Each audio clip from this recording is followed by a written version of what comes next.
los mecanismos de acción de las enzimas, ¿no? La última vez vimos conceptos generales, ahora vamos a ver eh, los mecanismos y los inhibidores de las enzimas. ¿Okay? Bueno, como un recorder, ¿no? Que una enzima es una proteína que actúa como catalizador, como cataliza una reacción haciendo que sea esta más rápida, disminuyendo su energía libre de activación. Es lo que permite entonces, ¿qué permite que pase más rápido los productos al estado de transición y después a productos? Perdón, los reactivos pasan más rápido al estado de transición y después pasan a ser productos. ¿Okay? Existen 4 mecanismos que vimos en la anterior clase. Que existen los mecanismos, o creo que nos toca en esta. Sí, nos toca en esta. En esta clase vamos a ver cuáles son los mecanismos de acción de las enzimas. Son 4.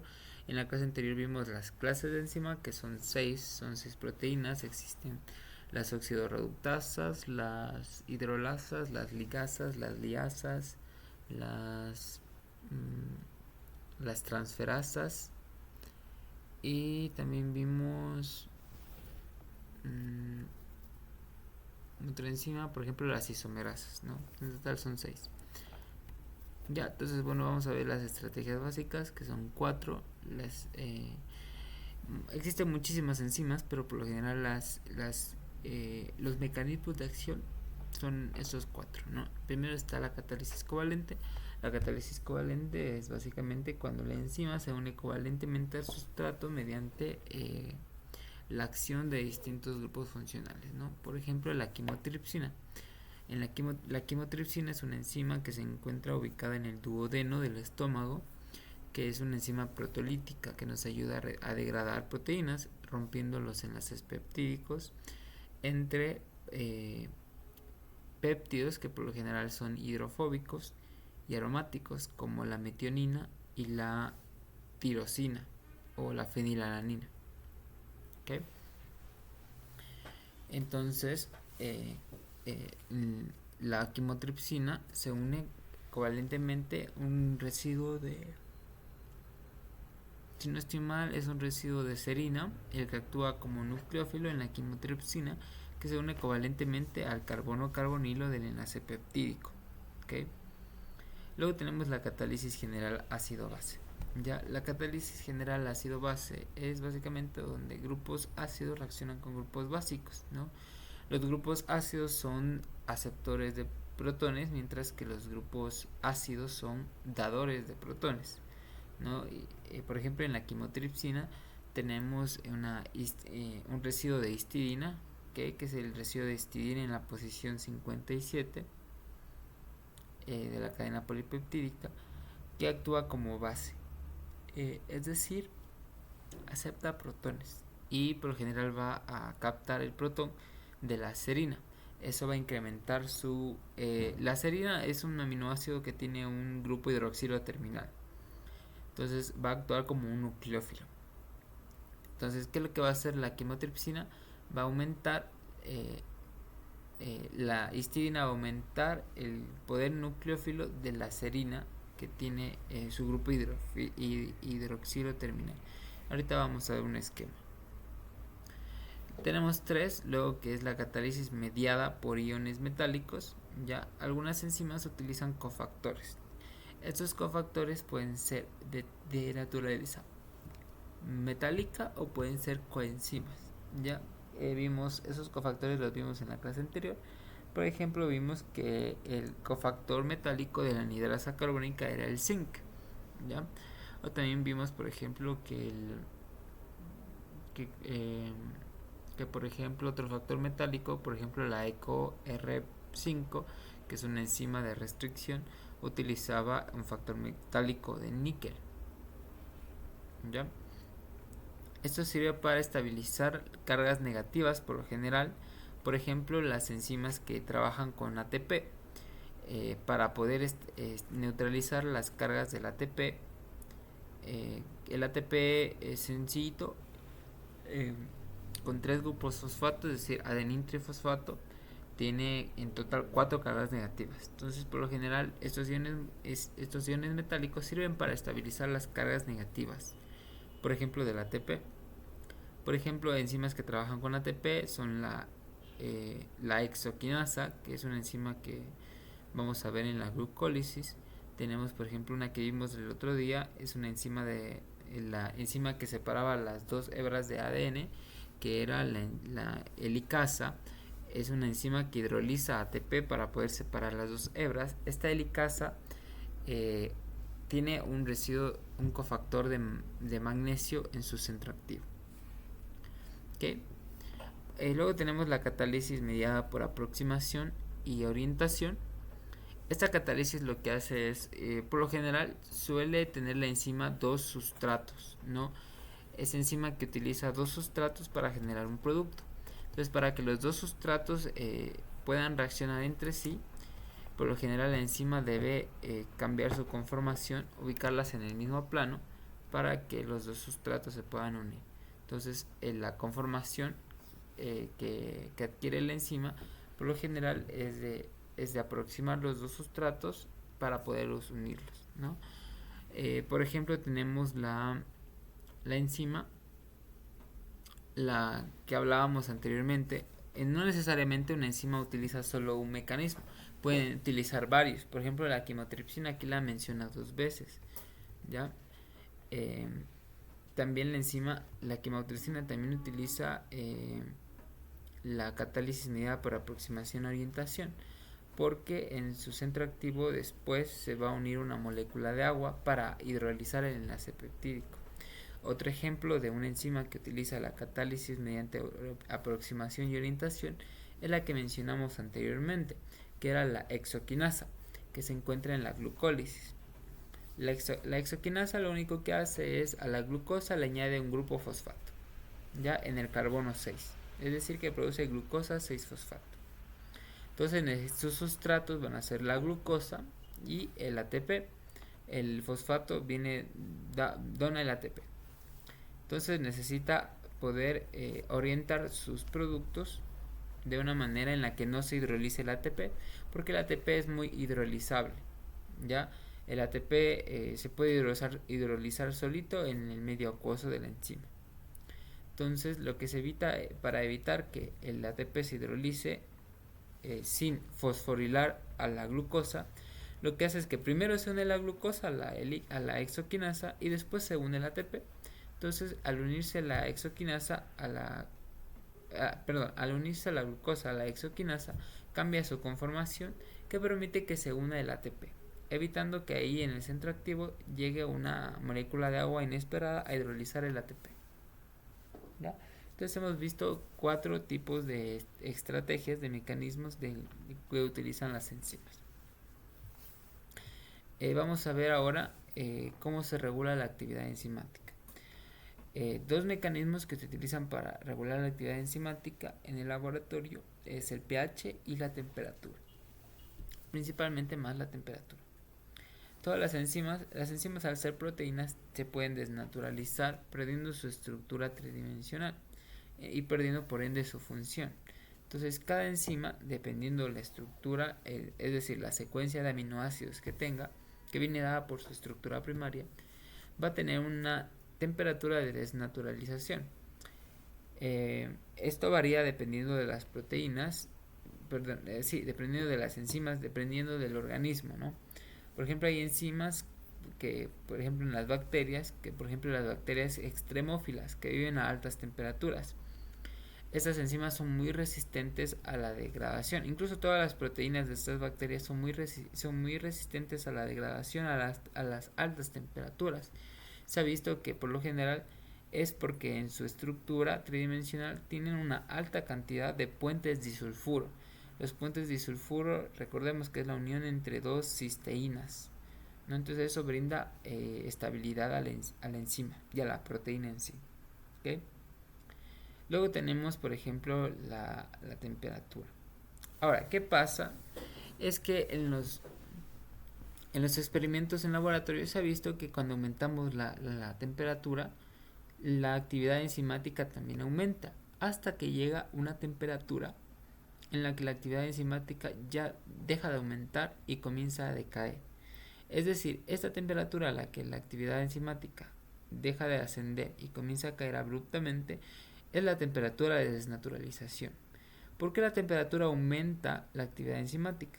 Porque en el momento que aumento la temperatura, yo estoy aumentando el movimiento cinético de mis moléculas, el movimiento browniano de mis moléculas.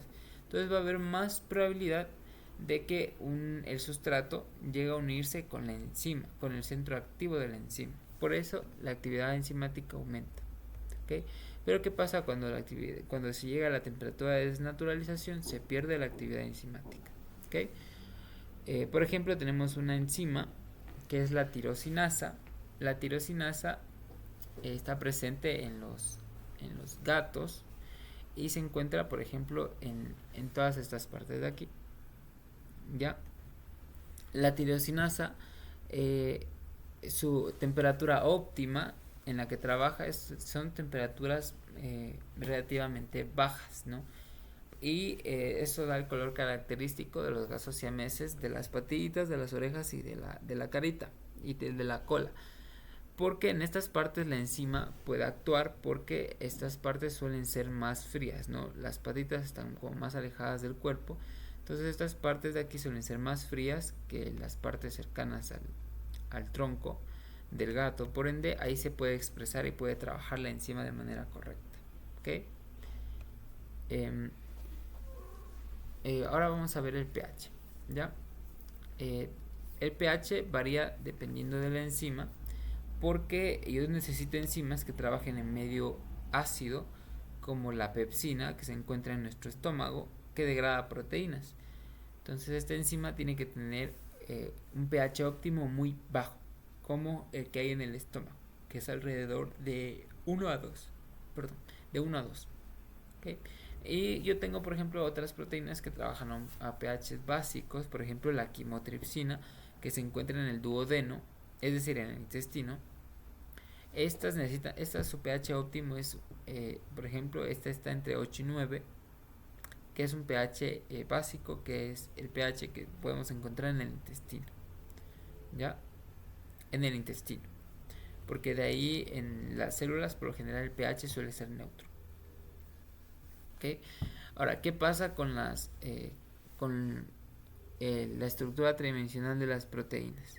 De las enzimas, que son proteínas. Entonces, el pH puede hacer que reaccione los iones, los hidrojaniones pueden reaccionar con los grupos que pueden ser ionizables de los centros activos de la enzima, inhibiendo su función. O puede ser que se una a residuos de aminoácidos que están formando puentes de hidrógeno, dando la estructura tridimensional de la enzima. ¿Okay? Ahora, esto también nos sirve a nosotros para regular. Escuché bien, creo que alzaste la mano, Dana. Sí, sí, no, puedes repetir justo la última parte, o sea, de que el pH desnaturaliza, pero algo dijiste que no entendí muy bien, la verdad. Ya. Entonces el pH desnaturaliza, puede afectar en la estructura tridimensional de la enzima. Porque, ¿qué es el pH? No es el potencial de hidrógeno, es la cantidad de hidrojaniones que yo tengo en un medio acuoso. Entonces, ¿qué pasa con los grupos que tienen cargas, por ejemplo, negativas, como por ejemplo, el aspartato, el glutamato, por ejemplo, los aminoácidos que tienen grupos funcionales con hidroxilos?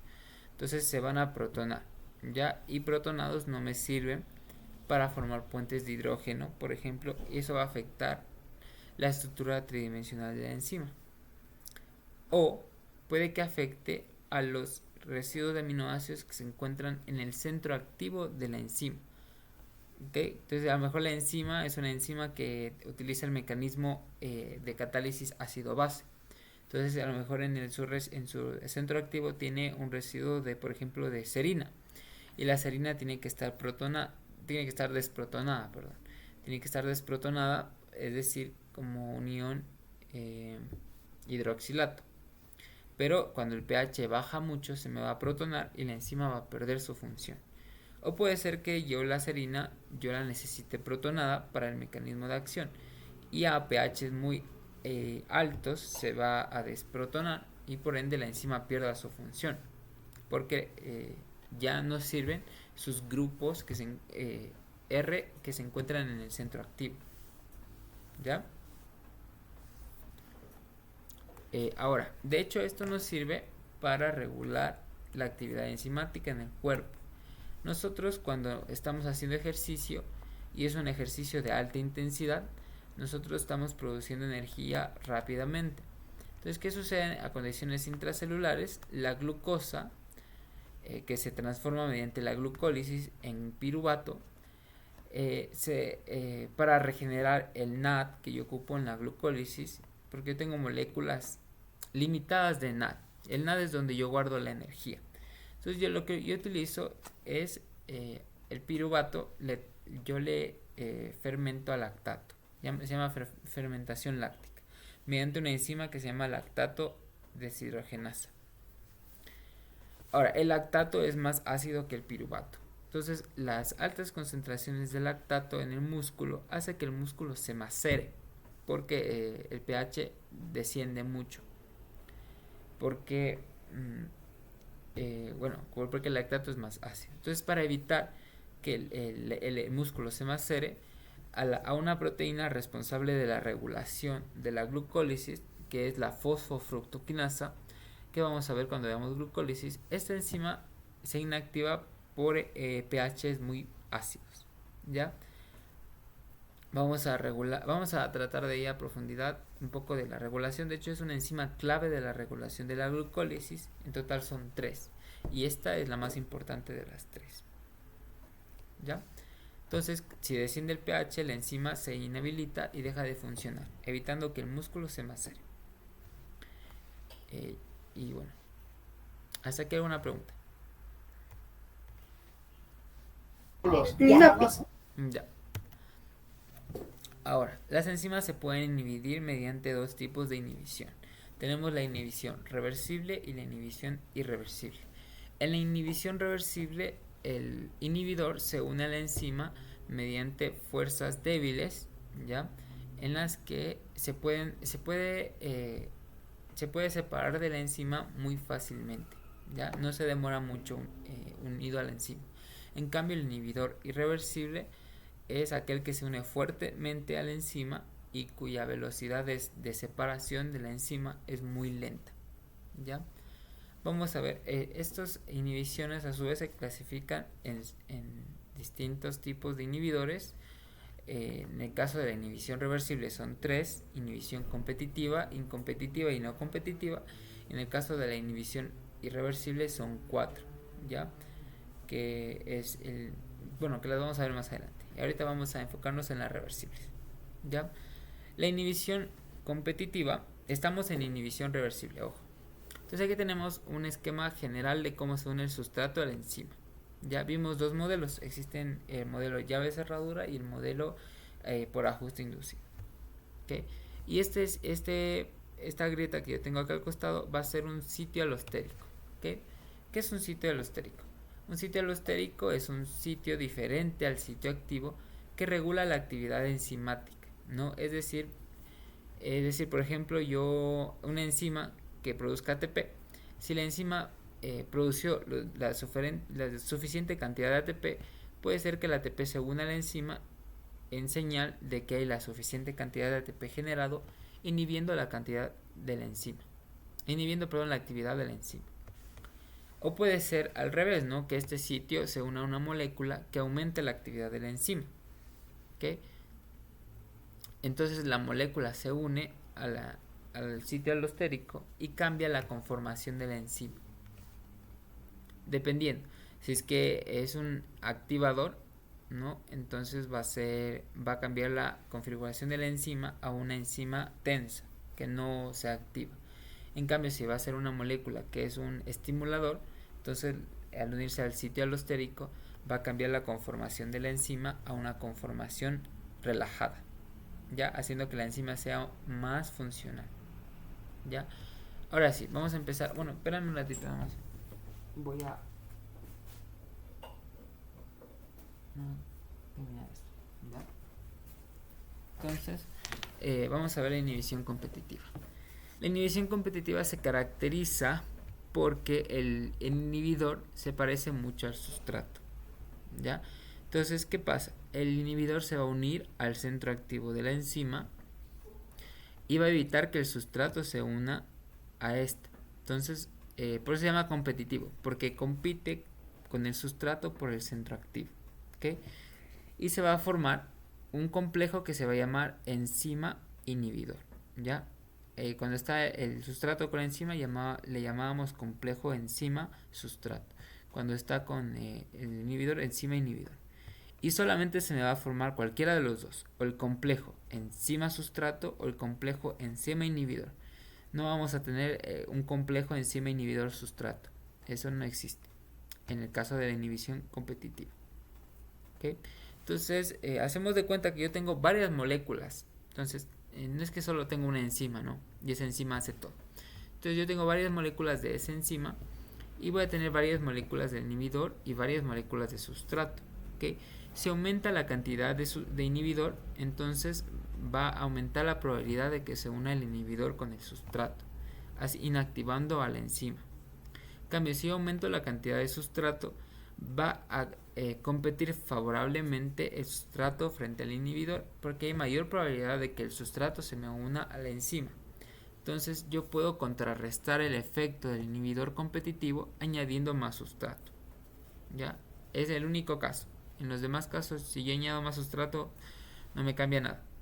¿Okay? Ahora vamos a ver por qué. En la inhibición incompetitiva. En la inhibición incompetitiva, mi inhibidor va a unirse al centro activo de la enzima solamente cuando se forme el complejo enzima sustrato. Es decir, que aquí se va a formar únicamente el complejo enzima sustrato inhibidor. Y por lo general son enzimas que catalizan una reacción en la que necesitan dos sustratos. ¿Ya? Ahorita vamos a ver ejemplos. Entonces, este inhibidor incompetitivo por lo general suele parecerse a uno de los sustratos, por lo general el segundo sustrato, ¿no? Si se pareciera al primero fuera inhibición competitiva. Entonces es inhibición incompetitiva porque se une solamente al complejo enzima sustrato. Si no se forma el complejo enzima sustrato, no se inhibe. Entonces, ¿qué pasa yo si aumento mi cantidad de sustrato? Pues no voy a contrarrestar los efectos del inhibidor. ¿Por qué? Porque el inhibidor no se une al centro activo, sino se une al complejo enzima sustrato. ¿Okay? Entonces yo no puedo contrarrestar los efectos del inhibidor añadiendo más sustrato, si no va a quedar igual. Luego va a tener la inhibición no competitiva. La inhibición no competitiva es cuando el inhibidor se une no al centro activo ni al complejo enzima sustrato, sino se une a un sitio alostérico. ¿Okay? El sitio alostérico, por ejemplo, está representado en esta grieta. Entonces este sitio alostérico, como es un sitio que regula la actividad de mi enzima, va a activar, o incluso también hay moléculas, fármacos que están diseñados para sobreactivar ciertos sitios alostéricos. ¿Okay? Entonces, en este caso estamos viendo los que inhiben a las enzimas. Entonces, este inhibidor va a inactivar la función de la enzima. Entonces, aquí se me va a formar tanto el complejo enzima sustrato, como el complejo enzima inhibidor, como el complejo enzima sustrato inhibidor. Cualquiera de los tres se me puede formar. ¿Ok? A diferencia de los de acá, donde solo se me forma el complejo enzima sustrato, enzima inhibidor, o donde solo se me forma el complejo enzima sustrato o enzima sustrato inhibidor. ¿Ya? ¿Alguna pregunta hasta aquí? Sí, en ese sitio, ¿cómo era? Alostérico. No sé Ajá, en el alostérico solo se puede estimular y no se puede no estimular. Sí, de hecho es lo que hace el inhibidor. El inhibidor no estimula, lo que hace es que inactiva la enzima. ¿Ya? Por eso es un inhibidor, si no estaríamos hablando de un estimulador. ¿Ya? Es que como dijiste algo de los fármacos que Sí. sobreestimulan, Hay fármacos que sobreestimulan. Por ejemplo, tenemos los agonistas de la leptina. Pero bueno, Pero ahorita esos fármacos no son inhibidores, o sea, no son, no son inhibidores, sino son estimuladores. Ajá, ya. ya, muy bien. Ahorita vamos a ver algunos ejemplos para que quede más claro. Por ejemplo, tenemos la inhibición competitiva.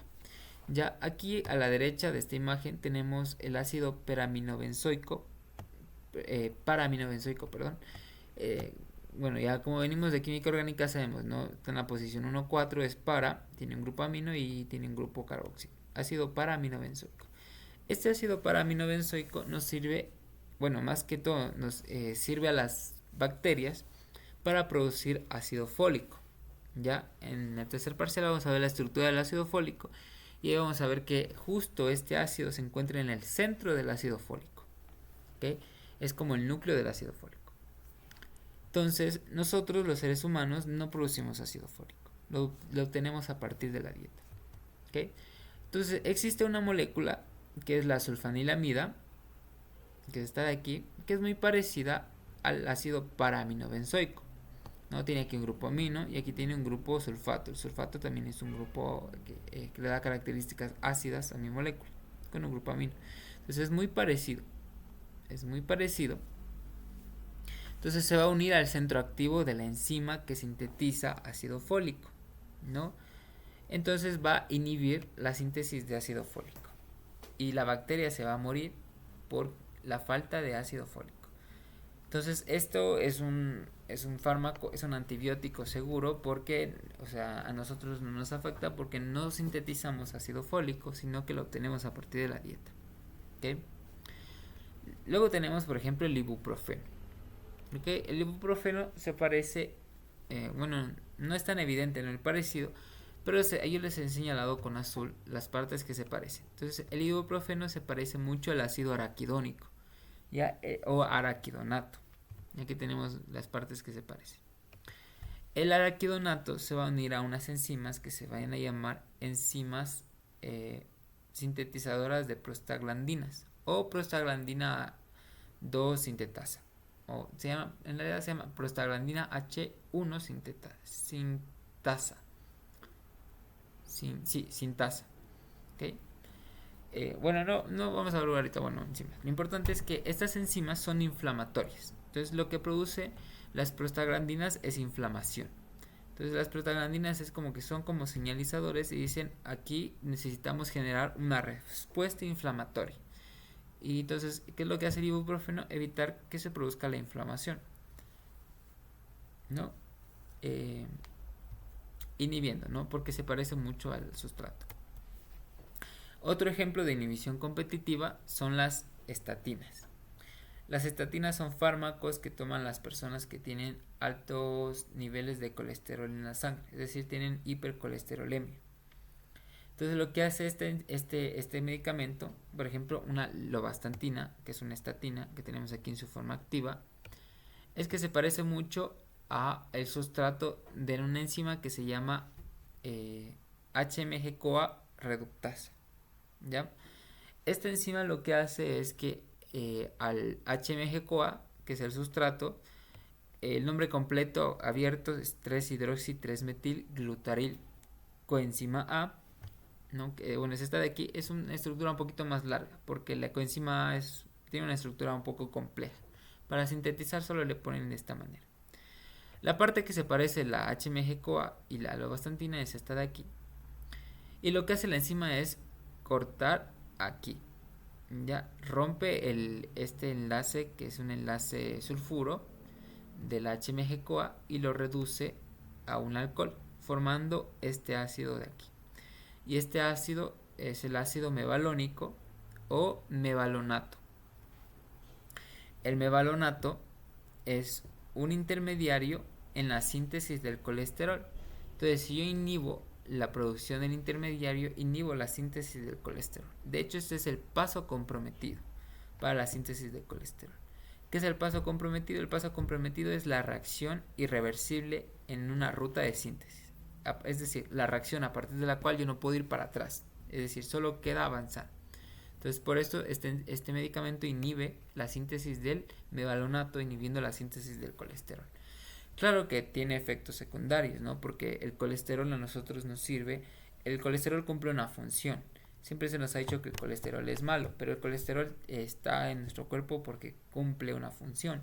Funciona como un lípido de membrana o también como una hormona. De hecho, las hormonas, hay algunos tipos de hormonas, que son las hormonas esteroideas, se forman a partir del núcleo esteroideo, que es el núcleo del colesterol. ¿Ok?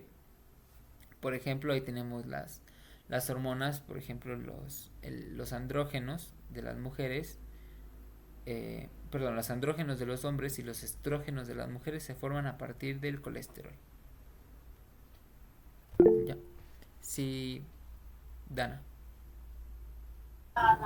Eh, ¿Me explicas algo? Porque se supone que está el sustrato, la enzima y el inhibidor, ¿verdad? Ajá, ¿Me puedes decir que, o sea, quién aquí es el sustrato, quién es la enzima o así? ya. No entendí. El sustrato es la HMG-CoA, ¿no? Por eso la enzima se llama HMG-CoA reductasa. Porque la HMG-CoA reductasa aquí rompe el puente disulfuro y forma el mevalonato. ¿Ok? Este es el inhibidor. El inhibidor, aquí yo no puedo romper este enlace porque este es un enlace carbono-carbono, es un enlace de alta energía. Entonces se va a unir al centro activo de la HMG-CoA reductasa, pero la HMG-CoA reductasa no va a poder romper este enlace. Entonces la HMG-CoA reductasa va a estar eh, inhabilitada. ¿Ya? Esta de aquí es la lovastatina, que es un medicamento. Ya entendí. Gracias. Ya, muy bien. Ahora vamos a ver un ejemplo de la inhibición reversible. ¿Ya? De hecho, yo tengo un esquema, creo que está aquí. Déjame ver. Digo, a ver si se abre.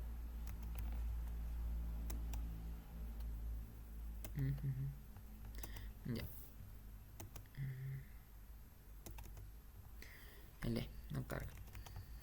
A ver.